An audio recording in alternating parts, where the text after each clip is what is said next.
I don't think I'll ever forget the exact moment everything shifted. Not the way people say my life changed that day, but the kind of shift where the things you believed in, family, trust, your own sense of worth, start unraveling all at once. It was my brother's voice that broke the silence first, loud and bitter, sharp enough to sting even though I'd heard it 1,000 times before. "You're the reason this family is falling apart," he shouted, face flushed and eyes wild. And then came the real gut punch. My dad, standing across from me with his arms crossed like I was some stranger who'd wandered in uninvited, muttering low but clear, "We'd all be better off without you." I didn't say anything. I couldn't. I just walked out. The door didn't slam. I made sure of that. I didn't want to give them the satisfaction. But this morning, I woke up to 12 missed calls. All from the hospital. But I'm getting ahead of myself. Let me go back and tell you how we got here. I'm Connor. I'm 26 years old, and for most of my life, I've been the background character in my own family. Not the golden child. Not the favorite. Just there. Existing quietly, doing the right thing, keeping my head down. I was the kid who got straight B's and never asked for much. The one who didn't break things, didn't scream at the dinner table, didn't crash the car or sneak out to parties. I figured that would be enough. It wasn't. My older brother, Mason, is the golden one. He always has been. He's 28, and he walks through life like it owes him something. My parents, especially my dad, see him as this unstoppable force, the one who's going to take the family name further, whatever that means. Mason played varsity football, even though he sat on the bench most of the time, and that alone earned him years of praise. Meanwhile, I was quietly teaching myself how to build websites, edit videos, even code a little. I landed my first freelance gig when I was 17. No one said anything. Mom used to say I was the quiet achiever, but even that stopped once Mason dropped out of college and suddenly decided he wanted to start a business. They called him brave for it. Dad co-signed the loan. When I tried to launch my own side hustle, an actual LLC with a few decent clients, Dad told me to wait until I had real experience. I moved out as soon as I could afford it. I wasn't running away, not really. I just needed space. I still came back for birthdays, for holidays, for the stuff that mattered. Even when it felt awkward. Even when Mason found new ways to poke at me, call me the intern, laugh at my clothes, ask if I was still playing YouTube for money. It wasn't just him, though. My parents never stepped in. They let it slide, always. This year, things started getting worse. I don't know why exactly. Maybe it was the tension building. Maybe something snapped in Mason, or maybe I just stopped brushing things off. It started with little things. I'd show up at the house and find my seat at the table taken. No one would ask if I wanted coffee or help with dishes. If Mason needed something, like help moving a couch or setting up his new computer, I was suddenly important again. Then I'd go back to being invisible. The tipping point started a few weeks ago. It was Dad's birthday. Big backyard party, steaks on the grill, the usual beer and bravado routine. I showed up with a gift I'd actually thought through, custom-engraved cufflinks with his initials and a small quote from his favorite author. I figured, maybe this time, it'd register. Maybe he'd see that I cared in my own way. But when he opened it, all he said was, "Huh, that's different," before setting them down on the table and moving on. Meanwhile, Mason rolled up 30 minutes late with a box of Cuban cigars and got a standing ovation. I was used to that by now, but what stung worse was what happened after. I was helping Mom bring out dessert when Mason started telling some story about how I cried in gym class back in middle school. Total lie. Everyone laughed, including my parents. No one looked at me. I stood there holding a tray of lemon squares like an idiot, face hot, jaw clenched. When I finally set them down, Dad just smirked and said, "You always were sensitive, Connor."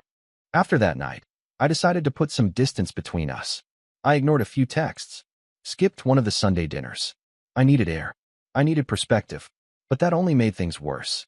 2 days ago, Mom called to guilt trip me. She asked if I'd forgotten I was part of the family. Said Mason was worried about me, which was laughable. When I didn't bite, she asked me to at least come by for dinner Friday night. Just the four of us. "It'll be nice to catch up," she said. Reset. Against my better judgment, I said yes. I figured maybe they missed me. Maybe it would be different. It wasn't. Dinner was tense from the start. The food was fine. Mom always made a solid roast, but no one was really talking. Mason was on his phone half the time, and Dad just kept sipping his beer, eyes flicking between us like he was waiting for a show to start. I tried to keep things light, asked about Mom's garden, brought up a project I was working on. Blank stares. Grunts. Mason said, "Sounds like a lot of time to waste on something no one's ever gonna see." I told him, calmly, that I actually had a few clients who liked my work, that I'd built a pretty steady income and was even thinking of renting a bigger place next year. That's when Dad laughed and said, "So you finally gonna get a real job?" Something broke in me then. Not loud, not dramatic, just a quiet snap. I put down my fork, pushed my plate forward, and said, "Why do you even invite me if everything I do is just a joke to you?" That's when Mason leaned in, voice rising. "Because you need to hear the truth for once.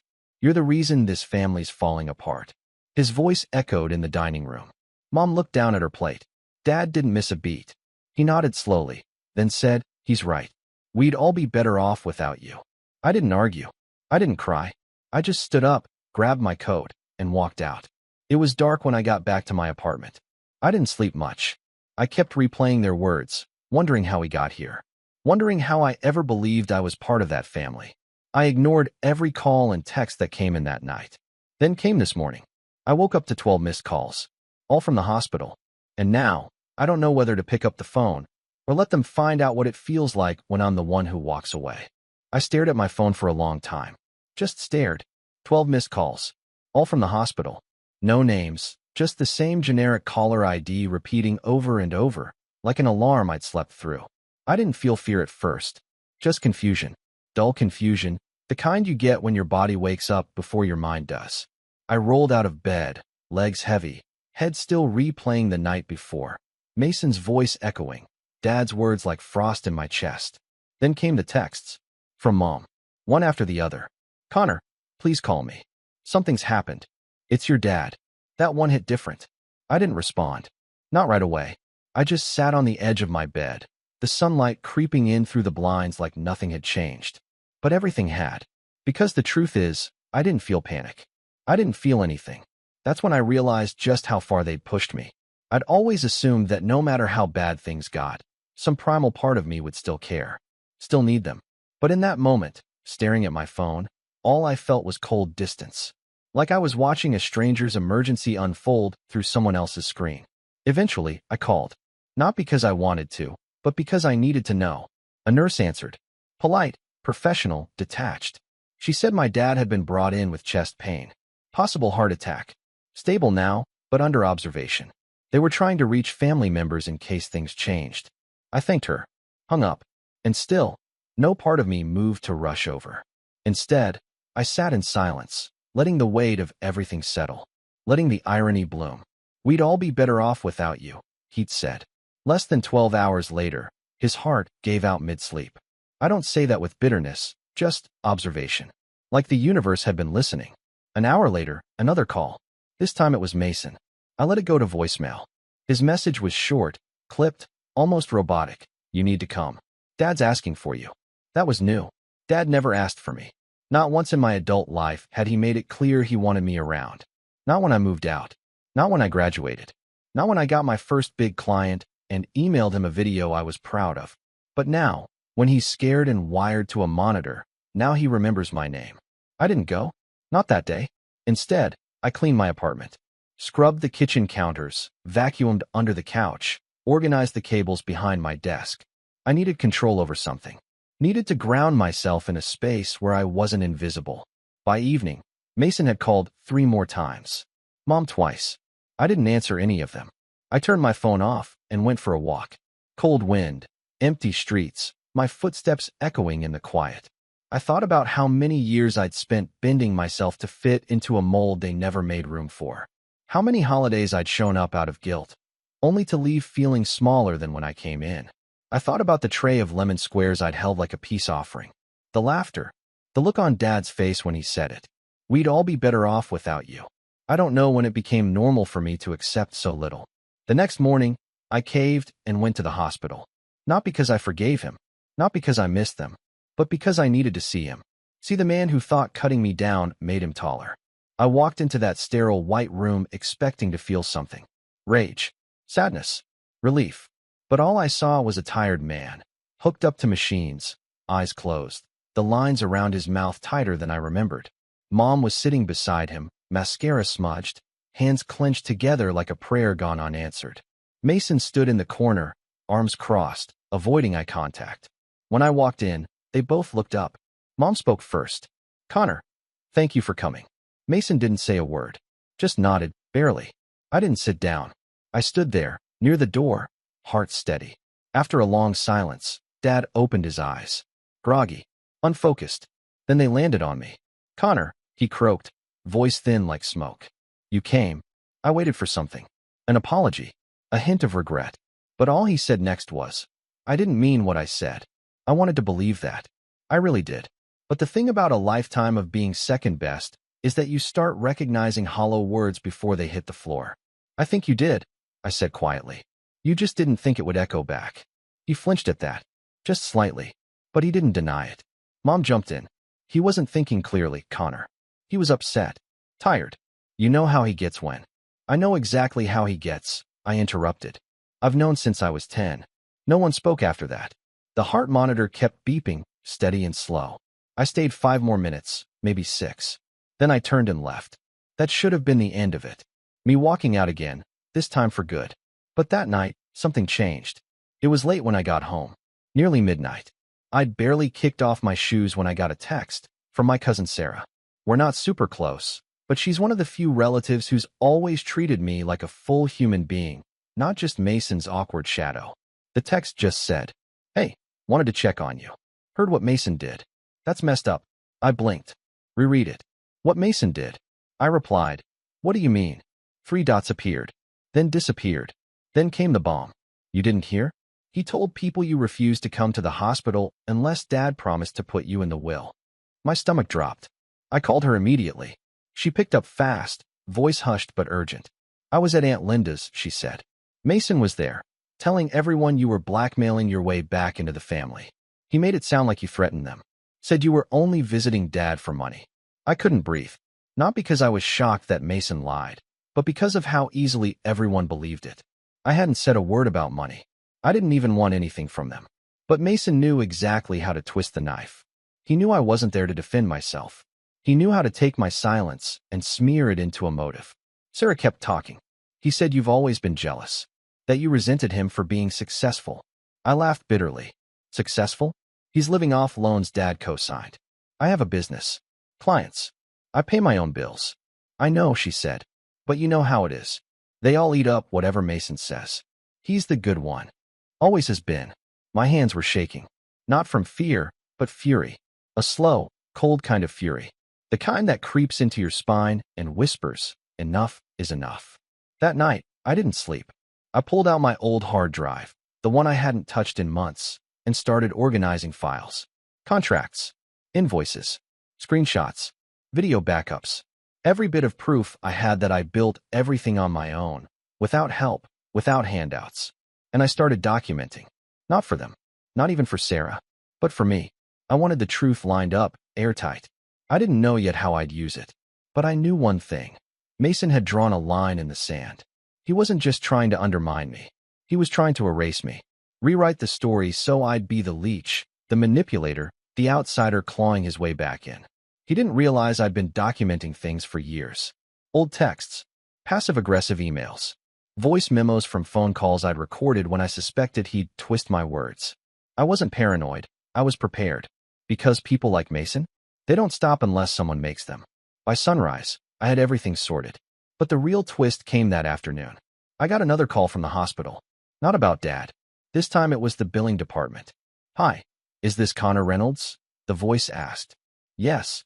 This is just a courtesy call regarding the card you provided for your father's procedure. We wanted to confirm the charges before processing." My mind blanked. I didn't provide a card. The woman paused. "It's listed under your name. Same address as the one we have on file for the emergency contact." I asked her to read it out. It was my old address, the one I used to live at before Mason moved in after I left. My jaw clenched. "Don't process anything," I said. "That card is not authorized." I hung up. And I knew. He used my name. My identity.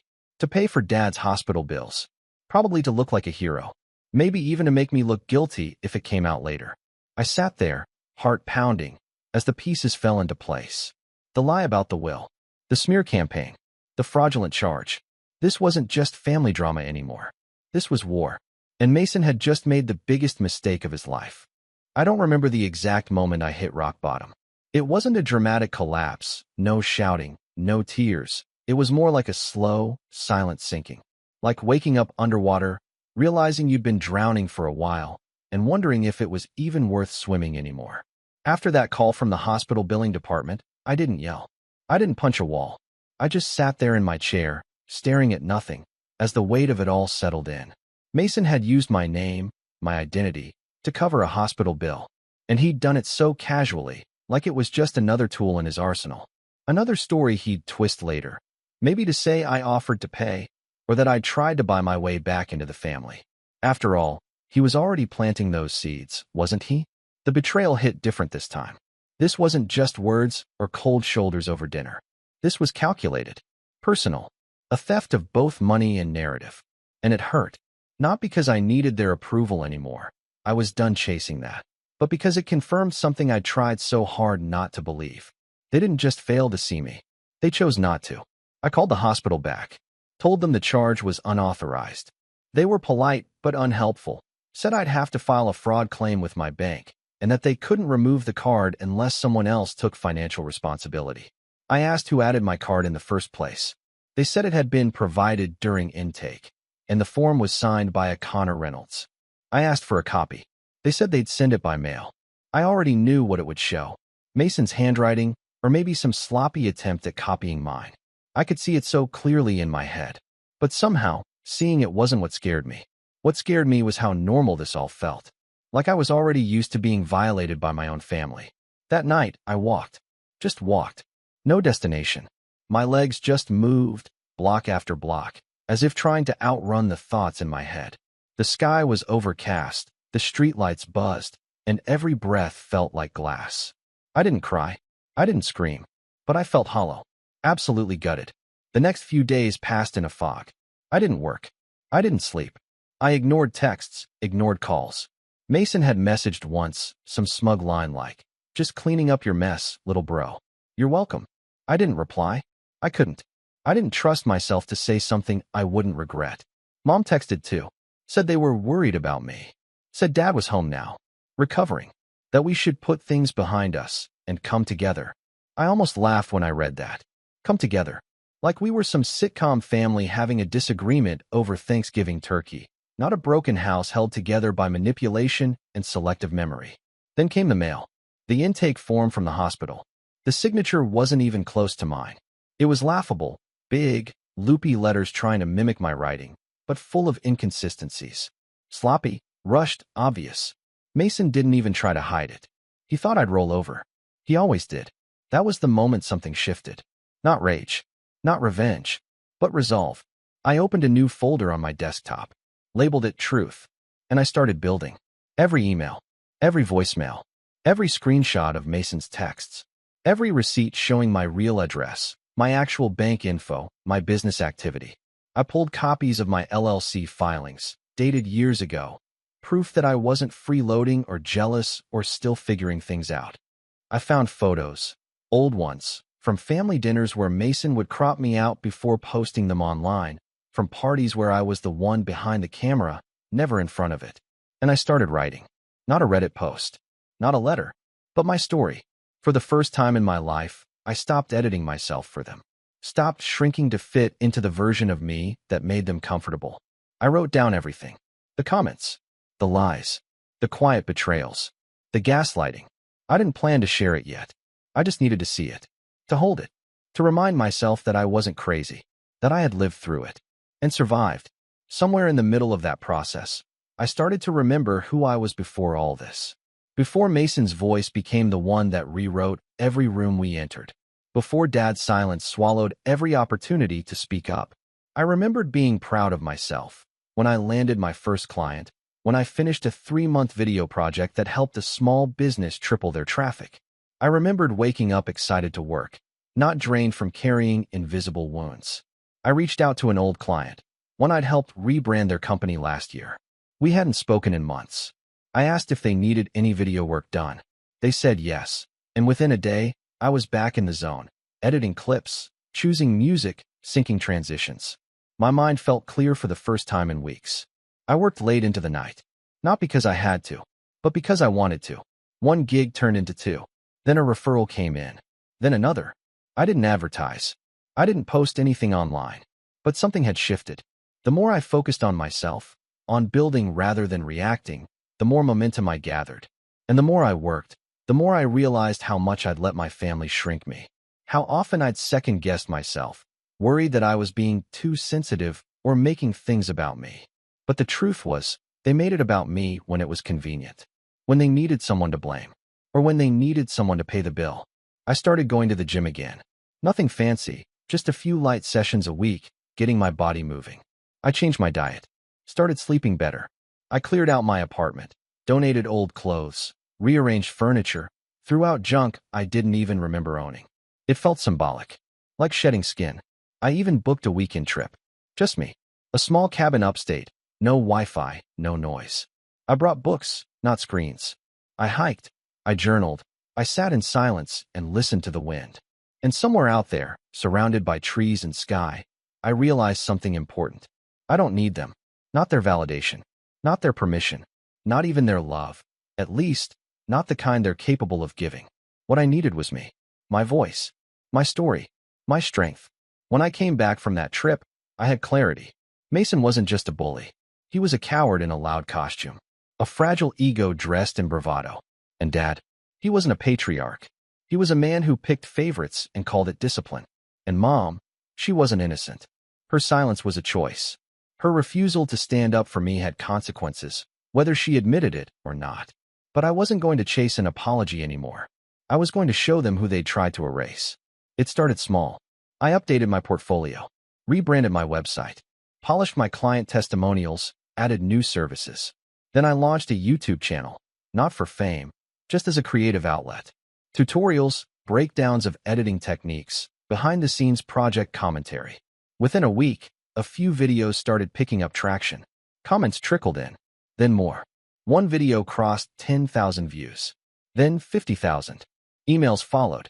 New clients. Collaborations. I was building something real. Something mine. And here's the thing. I didn't tell anyone. Not family. Not even Sarah. I wanted this to grow in silence, free from their reach, untouched by their narratives. But the universe has a funny way of delivering news. One night, about a month after that hospital incident, I got another message. From Mason. Short. Smug. Heard you're doing YouTube now. Cute. No congratulations. No curiosity. Just condescension. But here's what he didn't know. I'd trademarked my brand. I'd secured contracts. I'd filed paperwork. I'd grown stronger in the silence. He still thought I was the same person who'd shrink when challenged. He didn't realize. I was no longer playing defense. I was building an offense. And the moment he tried to interfere, I'd be ready. Because the thing about rebuilding is, it's not loud. It's quiet. Intentional. Relentless. And eventually, unstoppable. I didn't set out to get revenge. Not at first. For weeks after I started rebuilding my business and recentering myself, all I wanted was peace. Silence. A life where my name wasn't dragged into lies, where my accomplishments weren't used as punchlines, and where I could wake up each day knowing no one could take credit for what I'd built. But sometimes, especially when you've been used and discarded for years, peace can only come after justice. And justice doesn't show up by accident. It started with the credit fraud. I hadn't forgotten about that. Mason using my name and old address to slap my identity on Dad's hospital bills. I'd already filed a report with my bank and was working with them to investigate the charge. But I needed more. Something that wouldn't just reverse the charge but prove, without question, what he did. That's when I remembered something. A year ago, when I was living at that old address, before Mason moved in, I installed a small security camera above the door. It wasn't some high-end system, just a basic motion-activated camera that uploaded footage to a cloud account I hadn't touched in months. I'd installed it after someone stole a package, but when I moved out, I forgot to take it down. It wasn't connected to Wi-Fi anymore, but I remembered that it had an SD card. And I knew Mason. I knew he didn't notice things that weren't about him. Odds were, that camera was still there, dead and dusty, but still holding data. The next morning, I drove by the old place. Parked across the street. Just watch for a while. Mason's truck was there, same vanity plate. M4 Son. Subtle as ever. No sign he was home. I waited until he left, probably off to the gym or to brag somewhere, and I made my move. The camera was still there, hidden in the porch light housing, exactly where I'd left it. I popped it open, yanked the SD card, and left. Fast. Back home, I dug out an old adapter and plugged the card into my laptop. Most of the footage was ancient, me grabbing takeout, the landlord fixing a leak, a raccoon doing unspeakable things to a trash can. But then I found the one. Dated 3 weeks ago. Timestamped 2 hours after Dad was admitted to the hospital. Mason, walking out the front door, wearing a hoodie and holding a clipboard, looking both ways before locking up and heading to his car. It didn't show him signing the form, but it placed him at the address tied to the fraudulent hospital charge. And most importantly, it proved I wasn't there. I saved the clip, backed it up 5 times, uploaded it to my Truth folder. Step 1, complete. Next, I reached out to Sarah. I hadn't told her much since the last time she messaged me about Mason's smear campaign, but I figured if anyone in the family would be open to hearing the truth, it'd be her. I sent her the video and asked, "Do you think anyone in the family would believe this matters?" She called me instantly. "Oh my God, Connor," she said. This proves he's lying." I explained everything.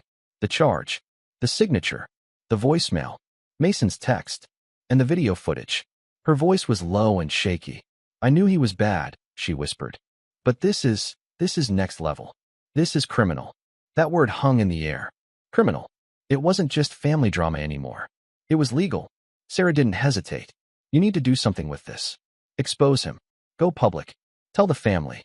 Call the cops. Whatever it takes." I wasn't ready to go full nuclear yet. Not until I had everything lined up. But I told her I had a plan. And I did. Because Mason's greatest weapon was narrative. He controlled the version of me people knew. The lazy brother. The bitter one. The jealous nobody. So before I could burn his bridge, I had to rebuild mine. I started with the truth. I wrote a letter. Not a rant. Not a revenge post. Just a letter. To every extended family member who'd been fed Mason's lies. Aunt Linda. Uncle Greg. Cousin Olivia. Even Grandma Rose. I told them everything. Calmly, clearly, factually. I included screenshots. Timelines. That camera footage. Proof of the forged signature and the fraudulent hospital charge. I explained how Mason used my name and framed it like I'd demanded inheritance money. I didn't beg for sympathy. I just laid out facts. Then I asked one simple question. If someone can lie this easily about their own brother, what else have they lied about? Sarah helped me send it. Some by email. Others printed and mailed. Then we waited. For a few days, nothing happened. Radio silence. I figured most of them had either ignored it or sided with Mason, like always. But then, Grandma Rose called. That might not seem like a big deal, but in our family, it was.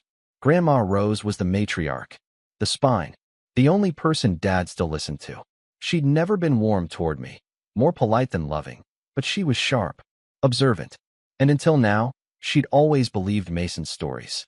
Her voice on the phone was quiet, firm. "I read your letter, Connor." I didn't know what to say. "I believe you," she added. That nearly floored me. "I don't know what's happened to your brother," she continued. "But this isn't just immaturity. It's malicious, and I won't tolerate it." She didn't say much more, but it was enough. Enough to know that the tide was turning. Then came the others. Aunt Linda messaged me, saying she'd always suspected Mason had twisted tendencies, and that my letter just confirmed it. Uncle Greg texted, asking for copies of the hospital documents. Even Olivia, who used to call me Boring Connor, sent a DM that said, "Wow, I had no idea. I'm sorry I laughed at those jokes. I didn't know it was like this." I didn't need their pity, but I needed their eyes. And now, they were finally open. That's when I took the next step. I set up a private Zoom call. Not for drama, not to argue, but to let the truth be seen. I invited everyone who'd responded positively. I walked them through the evidence. Calmly, professionally, like a client pitch. I showed the video, the text messages, the invoice from the hospital. I even played the voicemail Mason left me, the one where he said, "Just cleaning up your mess, little bro." When the call ended, there was silence. Then Grandma Rose said, "This family deserves better."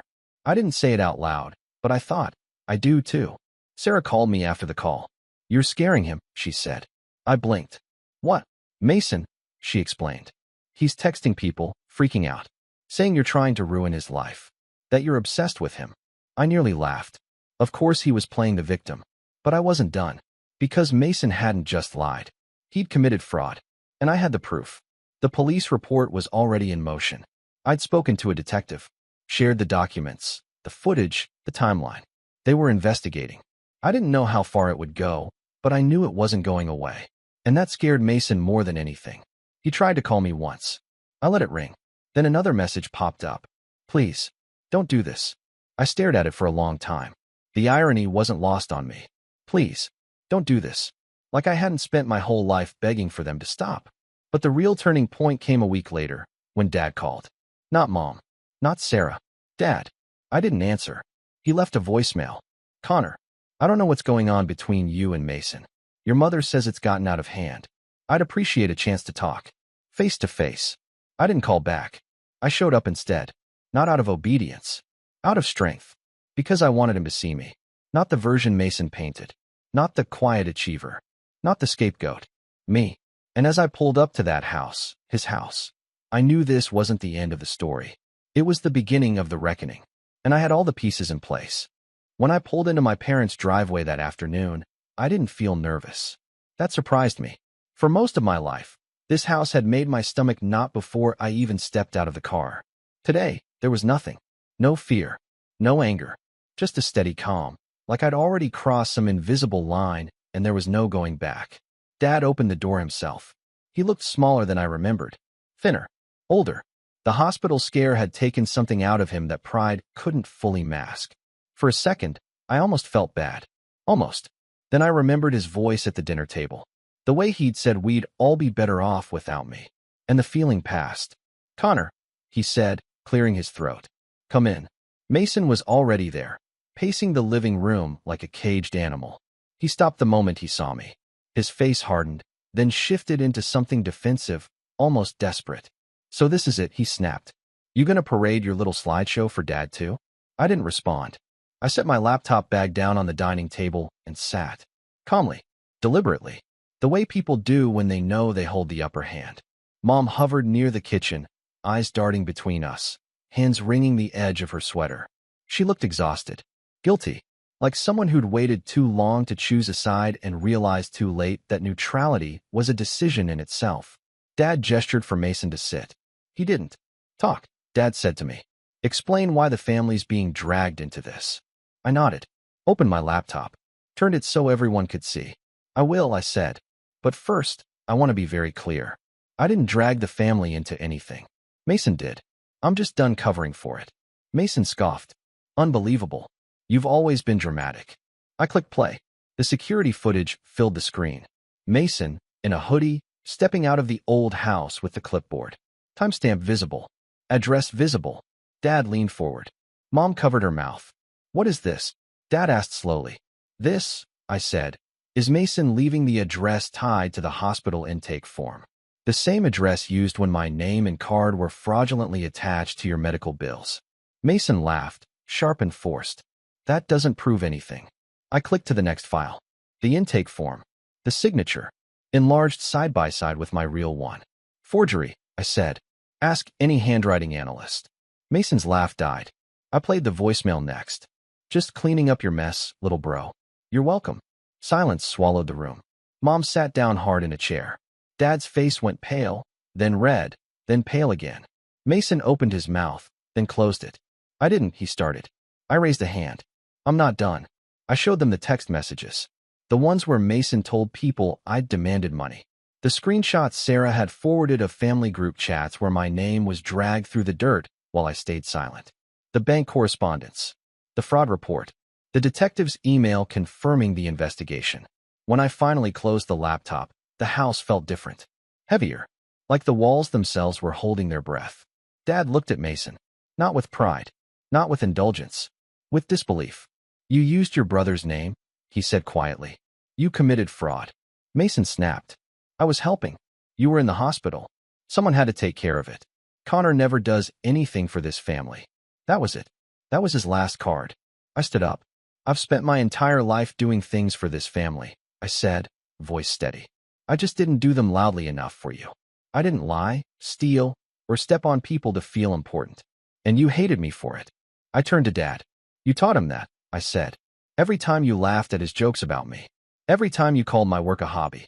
Every time you stayed silent while he tore me down. You didn't just pick a favorite. You created a monster and called it leadership. Dad didn't respond. He couldn't. Mom started crying. Quietly.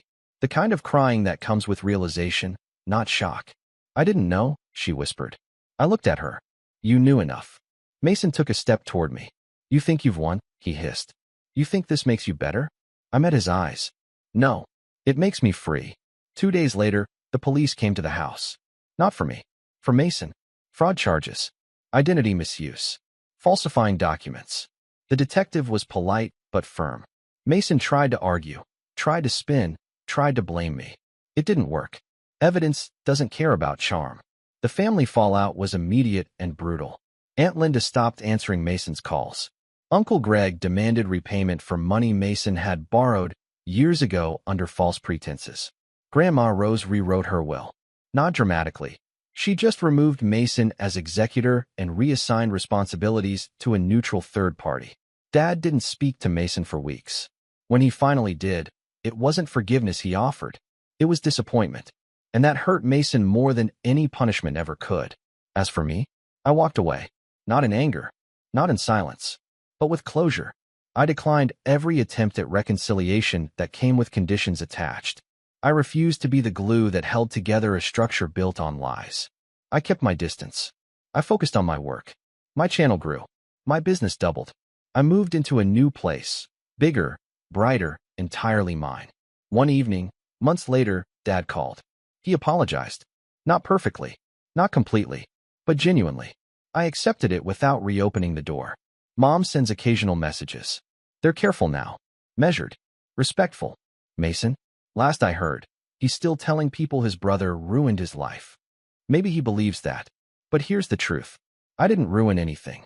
I just stopped letting myself be the family scapegoat. And when I finally walked away, I didn't take revenge with shouting or cruelty. I took it with the truth.